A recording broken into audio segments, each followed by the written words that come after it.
We've got Thilanda Kandambe, the Sri Lankan batting coach, ahead of Sri Lanka's last Super 4 game against India, which will be played at Dubai International Stadium tomorrow. We'll take questions in English first. Coach, Sri Lanka were great in the group stages of this Asia Cup. What went wrong in the Super 4s?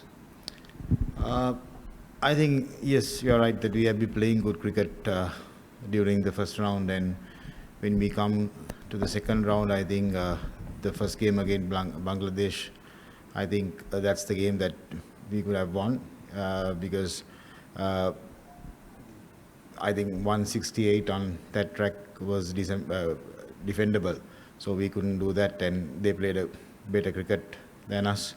And also in that Pakistan game, I think we were outplayed from all three departments. Hi, Coach. Coach, do you think in recent games there's been an over-reliance on Pathum Nissanka and Kushal Mendis? Like in terms of the middle order, like what more do you expect from the middle order? Yeah, we have already discussed about it several times because they have been, I mean, Pathum and Kushal have been playing well for us for the last maybe 1.5 years. So, and also we know that for a fact they batted for about good 9 to 10 overs. Then the middle order, they had to go and straight away go with the flow, which was not easy, and we were up for it actually, but on and off we had bad days, especially when we were batting first. Yeah, that's the thing, but the positive part, Kusal and especially Pathum was batting really well. Even some of the games, the other boys have been playing well as well, because I think Kamidu got a half century, and even the other day Dasun got a half century as well. So yeah, that's about it. I think we have discussed the matter. අපි super fall හරියටම කරේ නැහැ, ක්‍රීඩා කළේ නැහැ. නමුත් අපිට එක තරඟයක් ඉතුරු වෙලා තියෙනවා මේ තරඟාවලිය ජයග්‍රාහී අවසන් කරන්න. මොකද්ද සැලසුම සහ සූදානම, ඒ වගේම ඊට තරඟයේදී වෙනස්කම් සිදු වෙනවද? වෙනස්කම් ගැන කතා කරගෙන යනවා. තාම ෆයිනලයිස් කරේ නැහැ මොකද්ද අපි කරන්න යන්නේ කියන එක.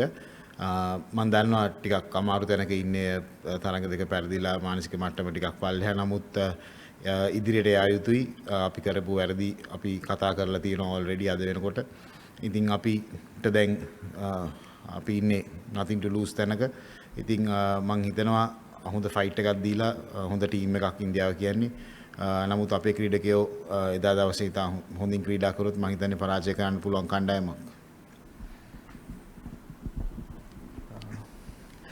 කොච්, අපි දැන් මේ තරඟාවලියට කලින් තිබිච්ච තරඟාවලිය අපි ගත්තොත් ඉතිහාසයේ ඉඳලම ලෝක කුසලානය, ඒ වගේම මේ ආසියා කුසලාන තරඟාවලි වලදී අපි පොඩ්ඩක් පසුබෑමකට ලක් වෙලා තියෙනවා පහුගිය කාලෙම ගත්තොත්. එතකොට අපි මේ තරඟාවලියට කලින් ක්‍රීඩා කරපු ඩොමෙස්ටික් තරඟාවලිය, එතකොට සිම්බාබ්වේ තරඟාවලිය, මේ වගේ තරඟාවලි ගත්තම අපි ලොකු වෙනස්කම් කළේ නැහැ කණ්ඩායමේ. අපි එකම 11ක් තමයි ගොඩක් වෙලාවට ක්‍රීඩා කළේ. නමුත් අපි හැමතිස්සෙම දකින දෙයක් පහුගිය කාලේ පුරාම මේ වගේ තරඟාවලි වලට ආවහම අපි හොඳම කම්බිනේෂන් එක මොකක්ද කියලා එක්ස්පෙරිමන්ට් එක කරනවා මේ වගේ තරඟාවලියක් ඇතුළේදී. එතකොට ඒක මේ තරඟාවලියත් ආපහු පාරක් වෙලා තියෙනවා. එතකොට මම මේ එක තරඟයක් කේන්ද්‍ර කරගෙන නෙවෙයි මේ ප්‍රශ්නය අහන්නේ. අපි සමස්තයක් විදිහට අපේ තීරීම් ක්‍රියාවලියේ සහ මේ ක්‍රීඩකයන් තෝරා ගැනීමේ ක්‍රමවේදයේ ඇතුලේ අපිට ලොන්ග් ටර්ම් ප්ලෑන් එකක් අපි හරියට ඩිෆයින් කරලා තියෙනවද? ෂෝට් ටර්ම් ගෝල්ස් අපි ඩිෆයින් කරලා තියෙනවද? නැත්නම් එතන ප්‍රශ්නයක් තියෙනවද කියන ප්‍රශ්නේ තියෙනවා. මොකද ජනිත් ලියනගේ වගේ ක්‍රීඩකෙක් SLC T20 ලීග් එකකවත් ක්‍රීඩා කරන්න නැතුව මේ ස්කොඩ් එකේ ඉන්නවා. එතකොට අපිට හුව මේ වගේ තීරණාත්මක තරඟයක දානවද නැද්ද කියන එක ලොකු ප්‍රශ්නයක්. ඊට පස්සේ දුනිත් වෙල්ලාලගේ තරඟ 4ක් විතරක් ක්‍රීඩා කරලා එකපාරටම මහිෂ් තීක්ෂණ වෙනුවට අපි කණ්ඩායමට ගේනවා. එතකොට මතීෂ පතිරණත් out of form ඉඳී අපි ගේනවා. ඒ වගේම කමිල් මිෂාර, නෝනිදු ප්‍රනාදු මේ වගේ ක්‍රීඩකයෝ තරඟ අත්දැකීම් නැතුව අපි මේ වගේ මේජර් ලීග් එකකට අරගෙන එනවා. එතකොට මේක ඇතුලේ අපේ සැලසුම් වල ප්‍රශ්නයක් තියෙනවා කියලා ඔබ විශ්වාස කරනවද? සහ මොකද්ද අපි මේකට ඊළඟට කරන්න බලාපොරොත්තු වෙන්නේ? විශේෂයෙන් ලෝක කුසලානෙත් තව මාස 3ක් මාස 4ක් 5ක් තියෙද්දී. ඔව්, මං හිතන්නේ අහපු ප්‍රශ්නෙට උත්තරයක් දෙනවා නම් මම හිතන විදිහට කම්බිනේෂන් එකේ එක ප්‍රශ්නයයි තියෙන්නේ. අපි වැඩිපුර පිටිකරුවෙක් ක්‍රීඩා කරනවද නැත්නම් පන්දු යවන්න පුළුවන් ඕල් රවුන්ඩර් කෙනෙක් ක්‍රීඩා කරනවද කියන එක. මොකද ඕනම කණ්ඩායමක් ගත්තොත් නම්බර 8 වෙනකන් බැට් කරන්න පුළුවන් ක්‍රීඩකයෝ ඉන්නේ. ඉතින් අපිට බැට්ස්මන්ලා 7 දෙනෙක්ගෙන් ගහලා බෝලර්ස්ලා 4 දෙනෙක්ට යන්නත් ලේසි නැහැ. ඉතින් ඒතකොට ඕල් රවුන්ඩර් කෙනෙක්ගේ අපිට එතන අවශ්‍යතාවය තියෙනවා. ඉතින් ඒක තමයි අපිට තියෙන්නේ. මොකද මං හිතනවා අපි තරඟ වැඩියෙන් ජයග්‍රහණය කරපු තරඟ ජයග්‍රහණය කරේ පිතිකරුවන් 7 දෙනෙක් එක්ක ගිහිල්ලා ඒත් එක්ක මං හිතන්නේ ඊට ඉස්සෙල්ලා පැරිදි බංග්ලාදේශ තරගයේදීත් අපි ලකුණු ඊයේ ඉන්දියාව ලබා ගත්ත ගානම අපිත් ලබා ගත්තේ. නමුත් අපිට ඒක ඩිෆෙන්ඩ් කරන්න බැරි වුණා. එතනදී අපිට ඩවුට් එකක් ආවා අපිට තව ඕල් රවුන්ඩර් කෙනෙක් යූස් කරන්න පුළුවන් වෙයිද කියන එක. මොකද මම හිතන්නේ ඊට ඉස්සෙල්ලා පැරිදි හැම තරගයකම වගේ පැතුමුත් කුසලුත් ඕවර් 8ක් විතර දෙන්නගේ කෙනෙක් කවුරු හරි බැට් කරා. අවාසනාවකට පිතිකරුවෙක් අඩු කරපු තරගයේම ඒ දෙන්නම පවර් ප්ලේ එක ඇතුළේදී අවුට් වෙනවා. ඉතින් ඒක මං හිතනවා ලොකු ෆැක්ට් එකක් වුණා. මම හිතන්නේ ඩොට් බෝල 60ක් විතර ගහන්න මං හිතන්නේ.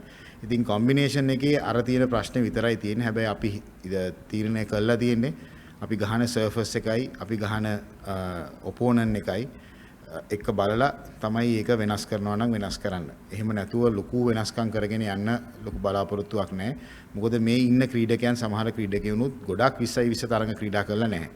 ඉතින් අපේ ඉන්නවා ක්‍රීඩකයෝ කීප දෙනෙක්. මොකද මම ගත්තොත් 96 වර්ල්ඩ් කප් එක දිනනකොට මම හිතන්නේ තරඟ 100ක් ක්‍රීඩා කරපු ක්‍රීඩකයන් 6-7 දෙනෙක් හිටියා. ඉතින් අපි ඒකට ගොඩාක් ප්ලේයර්ස්ලා 25ක් 30ක් ලං කරගෙන ඉස්සරහට යනවට වඩා මම හිතනවා මේ වෙලාවේ කරන්න ඕනේ ක්‍රීඩකයන් අපි 17ක් හෝ 18ක් වගේ තියාගෙන ඒක ඇතුලේ තමයි කරන රොටේෂන් එකක් කරන්න ඕනේ කියලා. කනබි අපි ආවේ මේ තරඟාවලියට වත්මන් ආසියානු 2020 ශූරයන් විදියට. එතකොට මේ ඉන්න ලංකාවේ කට්ටියත් ලොකු තුවක්තියන් තමයි ආවේ අපි ආයේ නේ කියලා. මොකද්ද කියන්න තියෙන්නේ අපි ශ්‍රී ලාංකික ප්‍රේක්ෂකයින්ට? ඒගොල්ලන් වගේම හරි කනගාටු වෙනවා අපි මුළු කණ්ඩායමම අපි ඒගොල්ලන් ඩිසපොයින්ට් කරන්න වෙච්ච එක ගැන. මම දන්නවා ක්‍රීඩකයෝ උත්සාහ කරා සෑහෙන අපි හොඳ තරඟ ක්‍රීඩා කරා. නමුත් අත්‍යවශ්‍ය වෙලාවේදී අපේ අතින් පොඩි වැරදි නිසා තරඟය අනිත් පැත්තට ගියා. ඉතින් අපිට තව මාස 4-5ක් තියෙනවා ලෝක කුසලානෙට ඉස්සෙල්ලා ඒ වැරදි හදාගෙන ඉදිරියට යන්න. ඉතින් පසුතැවෙනවත් එක්කම අපි ගොඩක් ඒක එල්ලිලා ඉන්න හොඳ නැහැ. අපි ඉදිරියට යන්නේ කොහොමද කියලා කතා බහ කළා. මම හිතන්නේ සැලැස්මවල් හදාගෙන ඉදිරියට යන්න ඕනේ කියලා. Hi. For India, the spinners have been extremely effective right through the tournament. In terms of like negotiating them and handling that middle phase, how important is that going to be tomorrow? Yes, we have discussed about it, but you know, whatever said and done, our guys have been playing spinners regularly, so they know how to handle the spinners in whatever the conditions. But you are right, they have some good world-class bowlers in their lineup. But if our guys can, if they are in a good positive mindset, so I think we can overcome that. Thank you, Thilan and Mahinda. All the best for the game tomorrow. Thank you. Thanks.